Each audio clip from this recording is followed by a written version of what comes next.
NIK, kemudian ijazah SD dan SMP, kemudian rapot asli SD, SMP atau mungkin surat kelahiran, kemudian STNK yang dijadikan barang bukti yang telah disita oleh penyidik bisa dijadikan sebagai alat bukti petunjuk atau surat berdasarkan pasal 184 KUHP. Mohon penjelasan Pak Ali. Mohon izin yang mulia, jadi di 184 ayat 1 KUHP itu yang huruf C itu adalah berkaitan dengan alat bukti surat. Kemudian surat yang seperti apa, kualifikasi yang bisa dikualifikasi surat itu tentu ada di dalam pasal 187. 87 ada beberapa, ada huruf A, huruf B, dan huruf C. Tentu yang paling pas, apa yang tadi saudara tanyakan kepada saya, itu adalah berkaitan dengan 187 huruf B-nya, yaitu surat yang dibuat oleh surat yang dibuat berdasarkan ketentuan peraturan perundangan dan juga atau surat yang dibuat oleh pejabat yang mempunyai kewenangan untuk itu. Ijazah dan seterusnya itu kan dibuat oleh pejabat yang mempunyai kewenangan untuk itu. Oleh karenanya, maka apa yang tadi ditanyakan kepada saya masuk dalam kualifikasi 187 huruf B-nya tadi. Demikian yang mulia. Silakan lanjutkan. Mungkin kami lanjutkan lagi.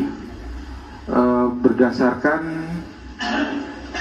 surat permohonan gerasi yang diajukan oleh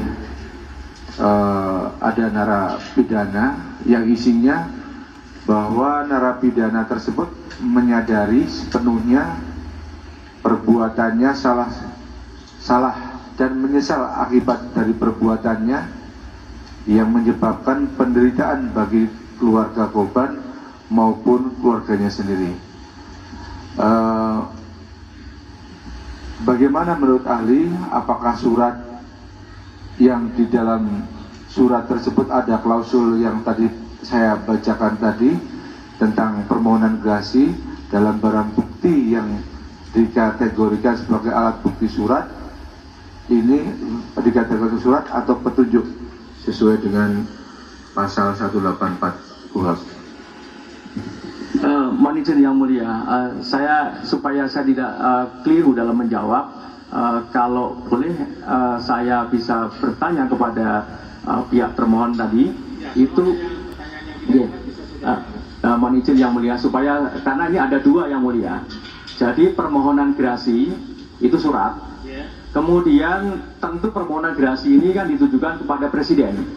Nah, apakah sudah ada jawaban dari presiden atau tidak? Sehingga kualifikasinya itu surat yang berkaitan dengan permohonan gerasi dengan surat jawaban dari presiden atas permohonan gerasi itu berbeda klasifikasinya suratnya. Saya tidak tahu nih. Ya, jadi dalam permohonan gerasi tadi ada klausul yang berbunyi seperti tadi Bapak Ali. Kemudian sudah ada keputusan dari presiden atau penolakan terkait dengan gerasi tersebut. Itu. Baik, mohon izin yang mulia. Jadi terkait dengan yang surat jawaban dari presiden yang berisi penolakan itu masuk dalam 187 huruf B-nya tadi. Tapi kalau yang surat permohonan dari pihak pemohon mengajukan gerasi itu adalah masuk dalam kualifikasi yang huruf C-nya, Pak. Saya terminologinya detailnya saya agak lupa, tapi intinya itu tidak masuk dalam kualifikasi yang B karena surat permohonan yang sifatnya adalah personal, pribadi begitu. Silakan lanjut. Izin yang mulia, saudara saksi, saudara ahli saat ini bekerja di Universitas Pancasila sebagai apa? Baik, mohon izin yang mulia. Saya tadi sudah sampaikan di awal, saya sebagai guru besar tetap di Fakultas Hukum Universitas Pancasila, dan saat ini saya diamanatkan untuk menjadi sekretaris program doktor di program doktor ilmu hukum Universitas Pancasila yang mulia. Kebetulan kaprodinya adalah Profesor Hatta Ali yang mulia. Terima kasih yang mulia. Saudara ahli, seseorang yang telah ditetapkan DPO dan mempunyai kekuatan hukum tetap inkrah dan mempunyai akun Facebook, apakah dikategorikan sebagai alat bukti? Silakan. Mohon izin yang mulia, yang saudara tanyakan kepada saya ini akun Facebooknya atau apanya ini? Akun Facebooknya masuk kategori alat bukti. Baik. Di 184 KUHP. Betul. Baik, mohon izin yang mulia. Jadi memang di dalam kaitannya dengan akun Facebook itu memang bisa saja dikualifikasi sebagai alat bukti yang mulia, namun tidak masuk dalam kategori alat bukti surat, tapi ini bisa dijadikan sebagai petunjuk, meskipun nanti akan dikonfirmasi lagi dalam perkara yang dalam pemeriksaan perkara pokoknya, bahwa berkaitan dengan soal akun tadi itu bisa saja dijadikan sebagai dokumen. Nah, ketika kemudian akun Facebook itu nanti terkonfirmasi ya atau terverifikasi oleh ahli yang berkaitan dengan digital forensik misalkan, maka itu bisa saja sebagai dokumen atau informasi yang sifatnya elektronik. Dokumen yang sifatnya informasi elektronik itu pun juga bisa dikualifikasi sebagai alat bukti. Saya kira demikian yang mulia. Terima kasih ya.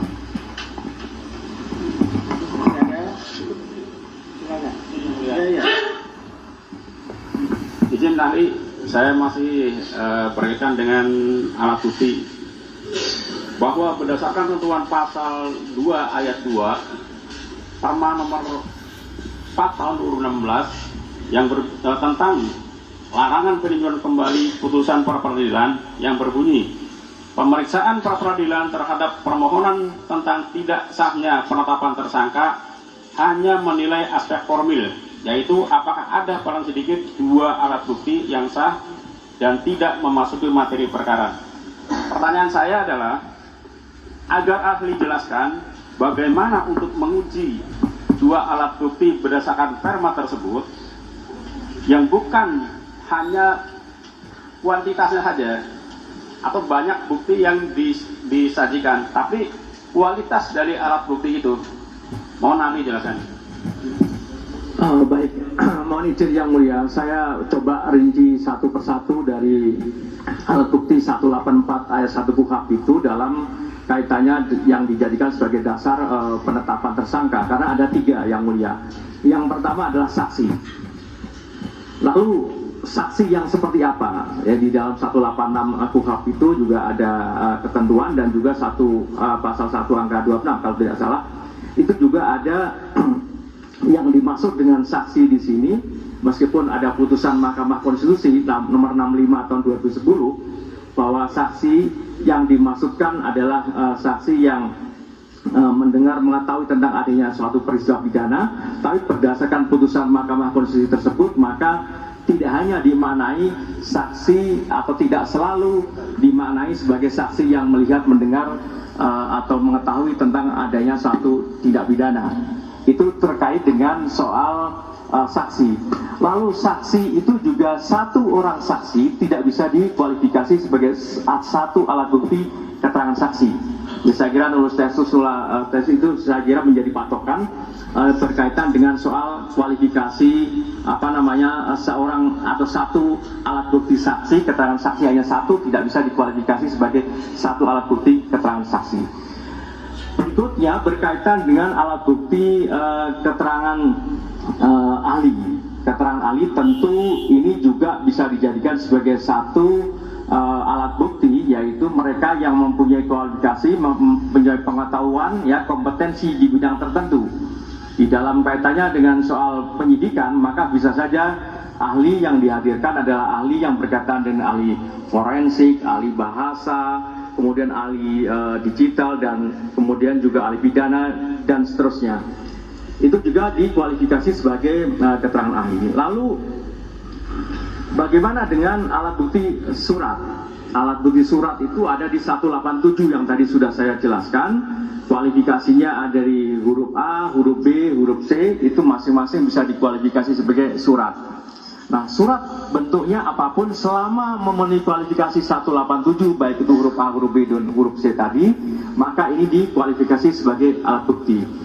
Nah, dalam hal penetapan seorang tersangka yang tadi saudara tanyakan berkaitan dengan Perma nomor 2 tahun Perma nomor 4 tahun 2016 pasal 2 ayat 2 tadi, itu berkaitan dengan penetapan tersangka menilai atau berdasarkan pada 2 alat bukti yang tadi saya sebutkan dari 3 tadi. Nah, ketika sudah terpenuhi alat bukti yang tadi saya sampaikan, maka penetapan tersangka secara hukum adalah sah. Demikian yang mulia.